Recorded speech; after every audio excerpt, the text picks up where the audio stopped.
Channel में आपका स्वागत है और हमारा सौभाग्य है कि आपसे बात करने का मौका मिला।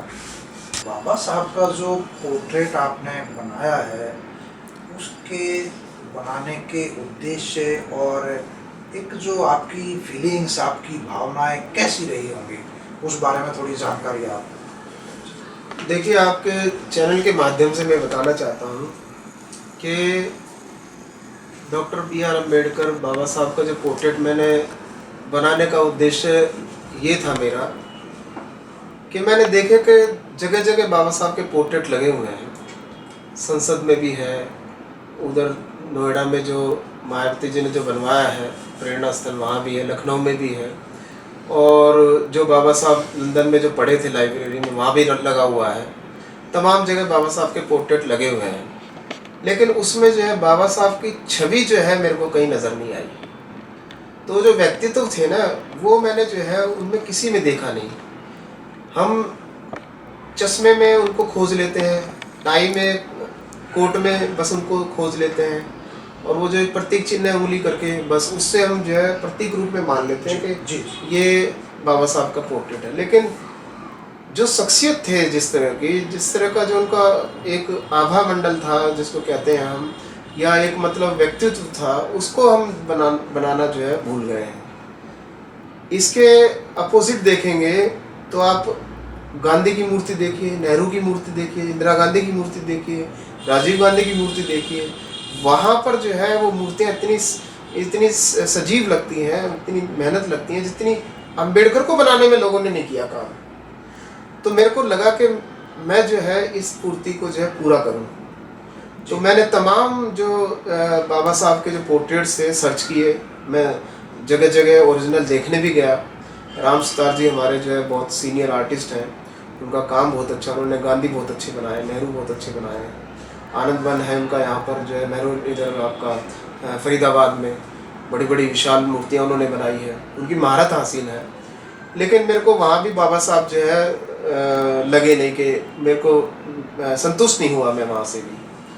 तो मैं जब वहाँ से वापस आया तो मैंने ये काम जो है शुरू किया। तो काम में मैंने सबसे पहले तो मैंने उनका पूरा साहित्य पढ़ा, और साहित्य पढ़ने के बाद में मैंने उन लोगों से जो है पता किया इसमें सोशल साइट पे कि भी बाबा साहब के चश्मे का नंबर क्या था, उनकी हाइट क्या थी और उनका वज़न क्या था। ये तीनों चीज़ें मैं पता करने की कोशिश की, ताकि मैं ये आभास लगा सकूं कि उनका पूरा जो रूप है किस तरह का है। जी।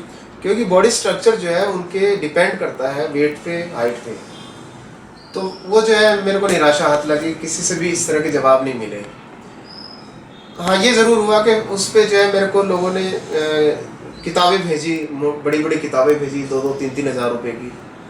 तो वो किताबें मेरे पास जब आई तो उनके मैंने बड़े बड़े प्रिंट निकलवाए, 3-3, 4-4 फीट के जी, और उसकी मैंने स्टडी की बाकायदा। तो ये स्टडी मैंने करता रहा और उसमें साल भर तो ऐसे ही बीत गया। और फिर मैंने शुरू कर रखा था, उसमें रोज़ काम करता था, 1-2 घंटा, आधा घंटा ऐसे।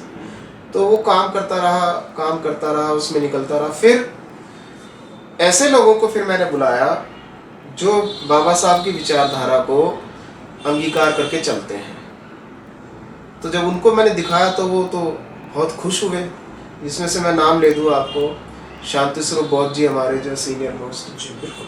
हाँ, मोहनदास नेमिसराय जो है हमारे, हरि भारती जी हैं, और उमरान सिंह जाटव हैं। ऐसे तमाम लोगों को मैंने यहाँ पर बुलाया और दिखाया, वो बहुत खुश हुए इसको देखकर।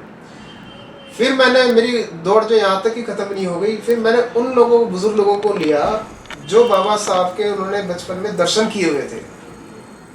उनमें से जो है एक हमारे बुज़ुर्ग हैं मामचंद रेवाड़िया जी, एक रामपाल सांवरिया जी हैं। उन्होंने साक्षात बाबा साहब के दर्शन किए, बात की उनकी। उनको मैं बुलाया तो मामचंद रेवाड़िया जी तो उसको देख के रो पड़े, करे या तो मैंने तब देखा था बाबा साहब को या आज देख रहा हूँ, और तमाम मैंने देखा है, कोई इसमें बात नहीं है।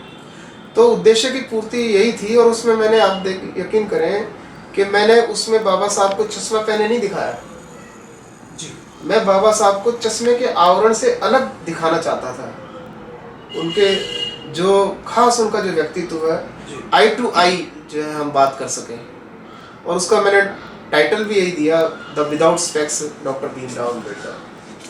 तो ये जो है और मैं कहाँ तक कामयाब हुआ ये आप जो है उसको देख के खुद ही अंदाज़ा लगा लेंगे। बहुत अच्छा लगा सर आपसे बातचीत करके, और हम महसूस करते हैं कि आपके उद्देश्य की पूर्ति हुई होगी। सर बहुत बहुत धन्यवाद आपका। आपका भी बहुत बहुत धन्यवाद।